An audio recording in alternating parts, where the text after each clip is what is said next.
Hello everyone, skills of with Siya ಚಾನಲ್ಗೆ ನಿಮ್ಮೆಲ್ಲರಿಗೂ ಸ್ವಾಗತ. ಇವತ್ತಿನ ಈ ವಿಡಿಯೋನಲ್ಲಿ ಹಾರ್ಡ್ವೇರ್ ಎನ್ಕ್ರಿಪ್ಷನ್ನ ಅಡ್ವಾಂಟೇಜಸ್ ಬಗ್ಗೆ ಡಿಸ್ಕಸ್ ಮಾಡೋಣ.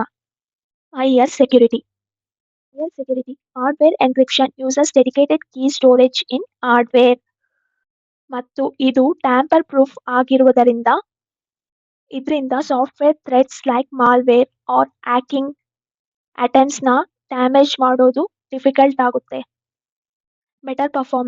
Better performance. Hardware encryption has minimal impact on CPU, memory, or other system resources. ಇದರಲ್ಲಿ ಕ್ರಿಪ್ಟೋಗ್ರಾಫಿಕ್ ಆಪರೇಷನ್ಸ್ ಫಾಸ್ಟರ್ ಆಗಿರುವುದರಿಂದ compared to software encryption techniques. Tamper resistant. Hardware encryption devices are design to be tamper proof. ಇದರಿಂದ mechanical methods to try access data ತುಂಬ tough ಆಗುತ್ತೆ. ನಿಮಗೆ ಈ video useful ಆಗಿದ್ರೆ skills up with Siya ಚಾನಲ್ಗೆ like ಮಾಡಿ, share ಮಾಡಿ ಮತ್ತು ಸಬ್ಸ್ಕ್ರೈಬ್ ಮಾಡಿ. ನೆಕ್ಸ್ಟ್ ವಿಡಿಯೋದಲ್ಲಿ ಡಿಸ್ಅಡ್ವಾಂಟೇಜಸ್ ಆಫ್ ಹಾರ್ಡ್ವೇರ್ ಎನ್ಕ್ರಿಪ್ಷನ್ನ ಡಿಸ್ಕಸ್ ಮಾಡೋಣ. ಬಾಯ್, ಸಿ ಯು ಸೂನ್.